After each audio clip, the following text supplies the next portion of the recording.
Aloha. Welcome to Light Drama Action. Don't forget to hit the like and subscribe. And let's get to the content for today. Peace. I want to offer a clear and firm warning. What you are about to hear contains graphic descriptions. Listener discretion is strongly advised. And remember, all individuals mentioned in this video, including Mr. Combs, are presumed innocent until proven guilty in a court of law. If you're joining us for the first time, full summaries for days 1 through 27 are available on the video tab of this channel. Day 28 of Sean Diddy Combs' federal trial unfolded. Morning testimony began with raw, disturbing echoes from Combs' past, courtesy of text messages from his ex-girlfriend, Cassie Ventura. Jurors were shown a series of private 2017 texts in which Cassie confronted Combs about violent abuse during their on and off 11-year relationship.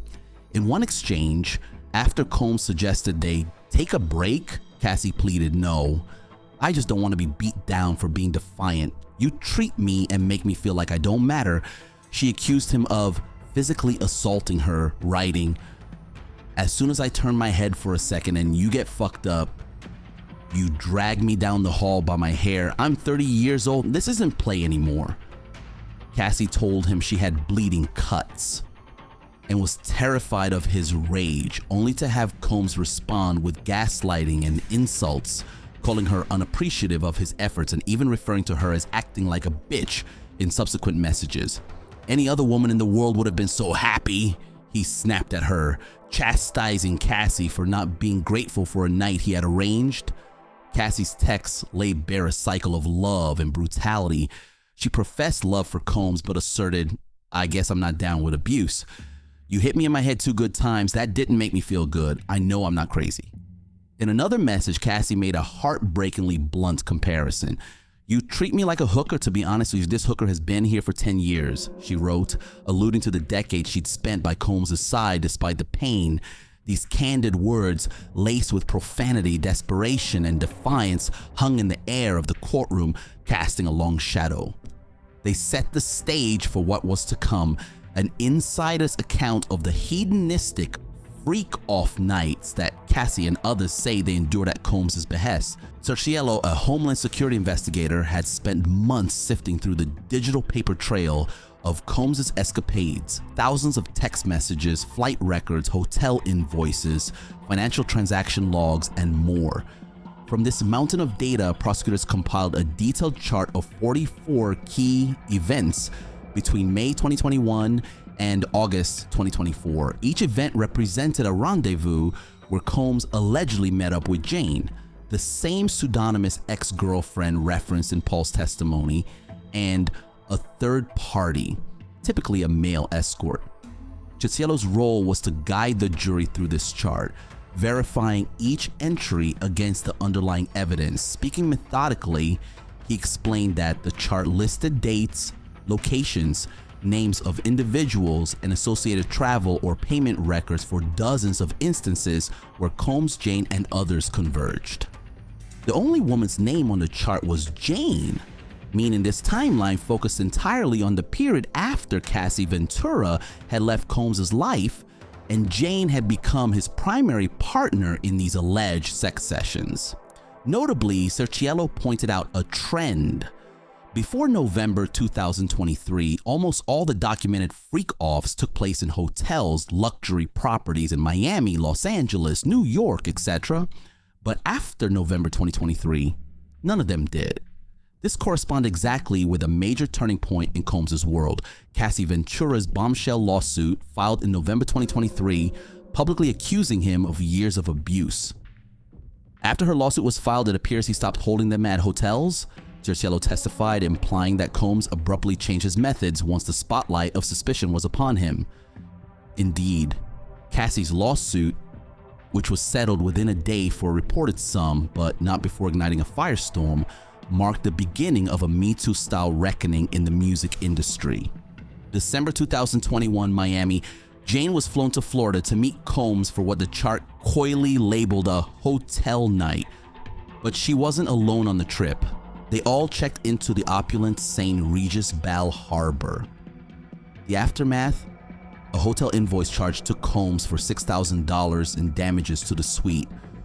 Although the exact nature of the damage wasn't specified in that bill, prosecutors implied it was another wild night that left a mark. April 2023, West Hollywood, Combs and Jane returned to the London hotel for Jane's birthday celebration. By this point, Jane has testified she hoped these hotel nights might cease, but Combs had other plans. According to a schedule note Courtroom prepared, entered into evidence, the agenda for the trip explicitly read, "Be ready for Wild King Night at her hotel," and indeed, the chart reflected that an entertainer joined them during this stay. Text suggests Jane again helped facilitate the rendezvous. The aftermath mirrored past incidents. The London billed Combs $1,800 for damages upon checkout. A security incident report from the hotel read aloud to jurors stated that staff found towels soaked in baby oil and evidence of prohibited smoking in the suite. It appeared that even as whispers of Combs' mistreatment of women began circulating due to Cassie's impending lawsuit, his private behavior remained unchanged, only the discretion increased. By mid-2024, Combs was under intense public scrutiny. Cassie's lawsuit had come and gone, settled almost instantly, though its allegations reverberated, and CNN had released damning 2016 footage of Combs assaulting Cassie in a hallway, to which Combs responded with a public apology. One might assume Combs would lie low, yet the evidence showed that in June 18, 2024, he arranged a tryst not at a hotel, but at Jane's own home, presumably to avoid the paper trail of hotel ledgers and security cameras. Even after moving his activities out of hotels, Combs continued to rely on wads of cash to manage the fallout of his sexual exploits. Notably, an iPhone note extracted from Fahim Muhammad's phone, dated April 25, 2024, was shown to the jury reading $5,000 PD Personal London. Investigators interpreted that as a notation that Combs took $5,000 in cash for personal use in London, likely another freak-off related expense given the context. All of these breadcrumbs, from Cash App payments to escorts to flights for men codenamed Sly to last-minute cash drop-offs, formed a mosaic of evidence suggesting a highly organized operation behind Combs' wild nights. As Agent Cerciello affirmed, these charts and records did not capture every single encounter between Combs and Jane. They weren't meant to. They captured the ones with documentation, the times when flights were booked, money changed hands, hotels billed damages, or messages explicitly laid out plans. In all, Cerciello's chart cataloged 44 such instances from 2021 to 2024. It was a staggering number, and nearly 4 dozen discrete episodes of what the government alleges were sex trafficking acts, each one coordinated with the help of Combs' employees and resources. The sheer scale underscored how central these freak-offs were to Combs' life. Cerciello's testimony confirmed, for example, that Jane often acted as a facilitator in arranging the freak-offs. They saw messages where Jane herself asked Combs for money for new clothes in preparation for an encounter, effectively negotiating her compensation. Defense attorneys highlighted such moments to argue that Jane was not a victim trapped against her will, but an active, consenting partner who willingly engaged in a kinky lifestyle. In fact, during a later cross-examination, which would spill into the next trial day, Combs' lawyer, Teny Geragos, would show jurors reams of flirtatious sex and explicit videos in which Jane appeared to enthusiastically participate in group sex. One short clip, played privately for jurors on individual screens, reportedly showed Jane with a male escort during a freak-off, with Combs himself briefly visible in the frame spectating. Defense counsel contended these were proof of consent, even eagerness, not coercion, in those encounters. They also pointed out that Combs' payments to Jane could just as easily be seen as gifts to a girlfriend or remuneration for her time, distasteful perhaps, but not illegal between adults, rather than bribes or trafficking tolls. That Combs and Jane shared an unconventional but consensual fetish. He was a cuckold who derived pleasure from watching her with others, and that both derived something from these nights. Combs his gratification, Jane money, and lavish perks. The contradictions were stark.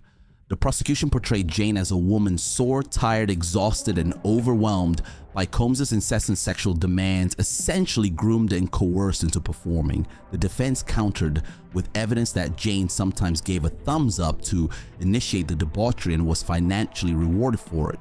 Both versions could be true in parts, a complexity not lost on the jury after all.